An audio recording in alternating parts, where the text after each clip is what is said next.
sou Ailton Pereira, 48 anos, e aos 8 anos eu perdi minha mãe, teve um infarto fulminante nos meus braços. É uma cena que eu não consigo esquecer, mas graças a Deus meu pai conseguiu criar os 11 filhos.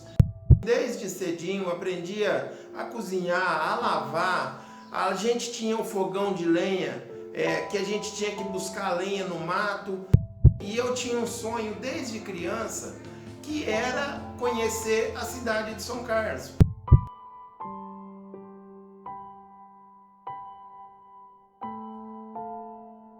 Lá no povoado, na época, inclusive, para a gente estudar, era só até a 4ª série. De manhã a gente estudava, na parte da tarde eu ia trabalhar na lavoura. Até que eu completei a 4ª série. Eu me lembro como se fosse hoje, saindo da igreja com meu canudinho, meu diploma. Meu pai veio até mim e falou: Ailton, eu arrumei serviço para você. Falei: ah, pai, que legal, o que o senhor arrumou para mim? Você vai trabalhar com o Nilson na carvoaria. Eu fui para casa tranquilo, tal, arrumei meu saco de roupa que lá nem mala tinha.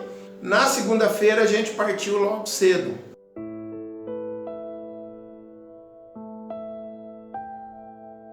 E lá na verdade nas carvoarias, como que a gente fazia? Parecia índio, né?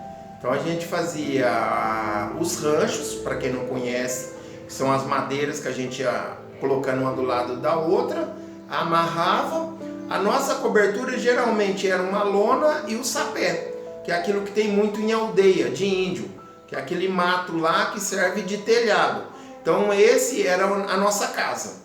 Para dormir a gente fazia tudo de madeira. Nosso colchão era de capim, nosso travesseiro era de capim. Então assim, era a nossa residência. O nosso fogão era ali de tijolinho e lenha. Era essa a nossa função. Então assim, qual era a nossa rotina lá nas carvoarias? Que seria, por exemplo, como que funcionava? Você pegava durante o dia o carro de boi, o burro, carregava a lenha, enchia o forno. No final da tarde você colocava fogo no forno para ele cozinhar, para virar o carvão.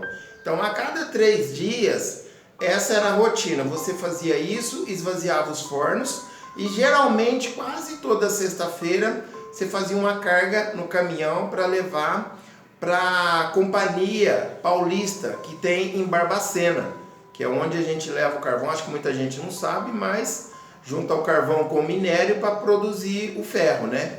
Então essa era uma rotina que a gente tinha.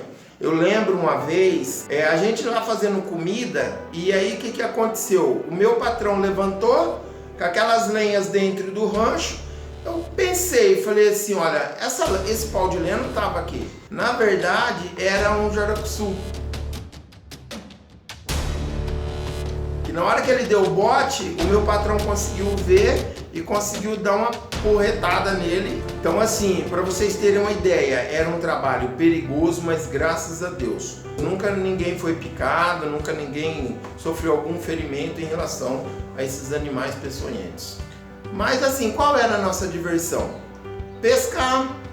E por incrível que pareça, vocês não vão acreditar, mas às vezes aos domingos, a nossa diversão, a minha principalmente, era brincar com cobra.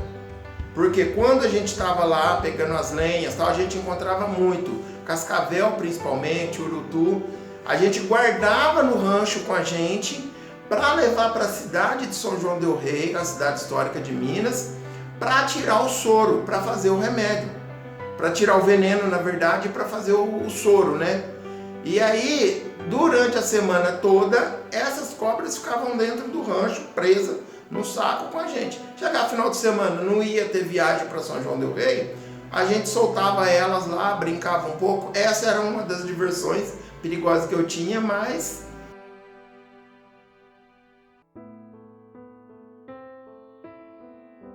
ficava mais ou menos umas 2 horas do povoado. A gente ia para o mato, chegava a ficar lá 2 meses, 3 meses, sem ir voltar em casa para ver os parentes. Por quê? Era uma rotina que determinava um certo tempo. Às vezes, final de semana, você tinha que encher o forno, colocar para cozinhar. Então não dava para você ficar indo direto para o povoado. Então eu fiquei dos 12 anos até os 15 mais ou menos nessa vida trabalhando com carvão.